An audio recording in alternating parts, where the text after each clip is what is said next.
Bueno, el presupuesto general de gasto de la Nación para el año 2022 se encuentra en línea con lo que ya se venía anunciando. El Ministerio de Hacienda hace tiempo estableció una trayectoria de convergencia fiscal. Eso significa el retorno a la ley de responsabilidad fiscal. Recordemos que el año pasado, con los efectos de la pandemia, el Estado tuvo que salir a hacer mucho gasto fiscal, tuvo que meter varios, tuvo que meter mucho dinero en la economía para solventar un poco esa caída de la economía y también afrontar los gastos sanitarios y gastos económicos derivados de la pandemia.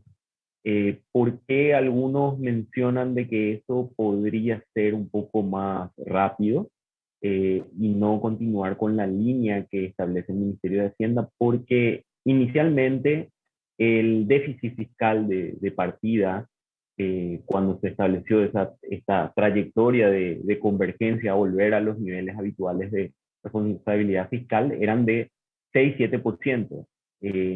Finalmente el Producto Interno Bruto no cayó tanto el año pasado. Inicialmente se hablaba de una caída mucho mayor y eso no cayó tanto, por lo que el déficit fiscal estimado fue menor. Entonces, eh, el punto de partida es distinto y ahí es donde algunos dicen que esa trayectoria de convergencia puede ser mucho más rápido e incluso este gobierno podría terminar, debería apuntar a terminar en línea con la ley de responsabilidad fiscal. La trayectoria de Hacienda sigue siendo otra y viene en esa línea de lo que estaban anunciando, ¿verdad? Un déficit fiscal de 3%. Eh, por supuesto, el primer borrador que se presenta acá es en línea con la ley de responsabilidad fiscal, es decir, se presenta un presupuesto con un déficit de 1,5%, pero ya haciendo alusión de que van a necesitar más y de que piden ya el permiso al Congreso para elevar eso al 3%. Algunas cuestiones interesantes que mencionar respecto al presupuesto es que no se prevén aumentos salariales, excepto los ajustes correspondientes, por supuesto, al cambio de lo que es el salario mínimo, es decir, todos aquellos que reciben salario mínimo, por supuesto, van a tener que ser ajustados sus salarios al aumento que se dio hace poco. Y también el personal docente que recibe el aumento que ya se había pactado hace algunos años. Por fuera de eso, no se prevén ajustes salariales, tampoco hay muchos cargos vacantes, o sea, se sacó eso, una buena cantidad de cargos vacantes. El presupuesto es básicamente el mismo que el año anterior en términos monetarios, 13.100 millones de dólares más o menos. Eso subiría con el 3% a unos 13.700 millones de dólares. Así que estamos hablando de un presupuesto que más o menos se encuentra en línea a lo esperado. Ahora, la cuestión cuando hacemos el análisis no va tanto por el libro del presupuesto, sino por esa ejecución que se le da al presupuesto. En primer término, este instrumento, que es el presupuesto general de gasto de la nación, tiene un cálculo técnico que lo vienen realizando funcionarios del Ministerio de Hacienda, y eso básicamente lleva un año. Entonces es importante que el Congreso también, dentro de su rol contralor y revisor, lo revise línea a línea. No hace falta que esto sea una aprobación a libro cerrado, lo revise línea a línea, pero que tenga en cuenta también todas las cuestiones que venimos mencionando y por sobre todo que los riesgos siguen latentes. Hoy estamos en una mejor posición, pero no podemos darnos el gusto o el lujo de elevar este presupuesto, ¿verdad? Como te decía, hay muchos que incluso dicen que se puede ajustar incluso más, pero partiendo de este presupuesto no podemos ajustar. Y eso hay que tener en cuenta porque este presupuesto ahora va a ser tratado en el Congreso y ahí es donde muchas veces existe una tentación de incrementar en algún punto. Por otro lado, hay que comentar de que eh, hablábamos de algunos incrementos salariales, por ejemplo, el incremento de los docentes, que en realidad es el único incremento, hay que decirlo, y va en línea a lo ya pactado hace varios años. Y eso es más o menos representa un incremento de 60 millones de dólares. Que uno mira en el global y dice, bueno, 60 millones de 13.000 no es nada. Y sí, es cierto, no representa una magnitud importante si lo miramos así. Ahora, cuando empezamos a mirar pequeñas cuestiones del gasto público, como por ejemplo, dos obras que eran de suma alzada y que por definición las sumas alzadas no deberían sufrir variaciones. Sin embargo, hemos visto en los últimos tiempos que dos obras de este tipo de contratos subieron de precios con más o menos un impacto de 35 millones de dólares adicionales. Estamos hablando que esos sobrecostos de lo planificado, de lo estipulado y de lo firmado terminan representando básicamente el 50% de lo que hoy se requiere para cumplir el compromiso con los docentes. Entonces, son esas las pequeñas acciones que tenemos que empezar a mirar, que tenemos que empezar a profundizar cuando hablamos de gasto público. Entonces, un presupuesto en sí puede ser un buen libro, puede ser un buen documento, puede ser un buen punto de partida. Me parece interesante, es debatible si lo ajustamos o no más, pero la ejecución tenemos que empezar a mirar con mucho más detalle. También el presupuesto no tiene que ser mirado solamente como un libro de un momento, sino es importante que empecemos a mirarlo como un instrumento en el tiempo.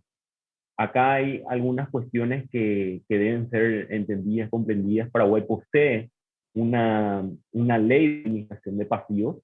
Recordemos que en el 2023 vence el primer gran bono de emisiones que tuvo el Paraguay. En el 2013 fue la emisión que tuvimos en el mercado internacional. Eso era 10 años, vence en el 2023.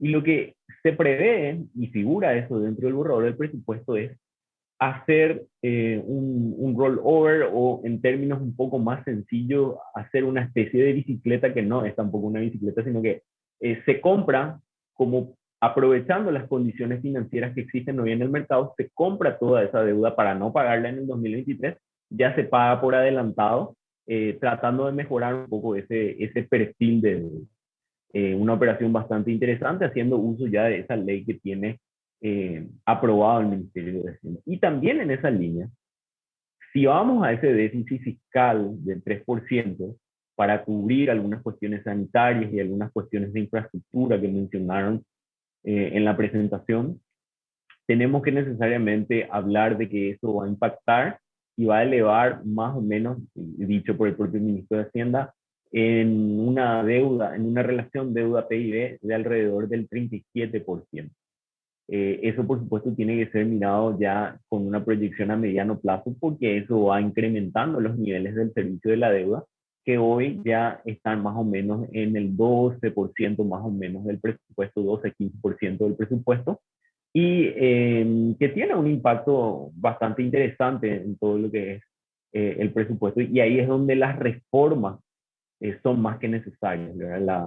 La propuesta de reforma de la compra pública, la propuesta de reforma en el servicio civil, que podrían ayudar a que en el mediano plazo vayamos teniendo un mejor posicionamiento en nuestras finanzas públicas, siempre y cuando, por supuesto, las apliquemos correctamente, ¿verdad? De nada sirve tener unas letras bastante interesantes expresadas en leyes si no la cumplimos, ¿no? Entonces, esos son los puntos que deberíamos estar apuntando. También me gustaría que cuando hablamos de presupuesto para el otro año o lo más pronto posible, no solo hablemos de estos números que hoy estamos discutiendo, sino también en ese proceso de discusión de pedir recursos al país y la aprobación de un Congreso, hablemos de evaluaciones de impacto que nos permitan entender el dinero que hemos invertido, que nos permitan potenciar las decisiones hacia dónde van a ir nuestros recursos. Hablamos hoy de sostener el ritmo de la infraestructura. Sabemos que Paraguay tiene una brecha muy importante en lo que respecta a la infraestructura y que la infraestructura finalmente redunda en una mayor productividad, cosa que la necesitamos totalmente. Pero ahí la pregunta es, ¿dónde obtenemos mayor retorno económico? ¿Dónde tenemos la posibilidad de que esa inversión pública redunde en inversiones privadas con mayor rapidez, generen empleo rápidamente, y eso tiene que evaluarse, eso tiene que verse, eso tenemos que captar las enseñanzas que nos dejan estas inversiones, ¿verdad? A través de las evaluaciones de impacto, que nos permitan después, como decía, apuntar mejor, afinar las inversiones y destinar los recursos hacia zonas o lugares o proyectos que tengan mayor retorno social, ¿verdad? Las necesidades son múltiples y los recursos son pocos. El ministro de Hacienda dejó una frase muy interesante y decía, tenemos que empezar a pagar lo que nos dejó el 2020. Y efectivamente, Paraguay tuvo una inversión importante en materia sanitaria, también en materia de apoyo social y apoyo económico, pero eso hay que ir pagándolo. Entonces, ante situaciones como esa, donde la disponibilidad de recursos es siempre escaso ante unas múltiples necesidades, necesitamos tener una visión direccionada de hacia dónde hay más impacto.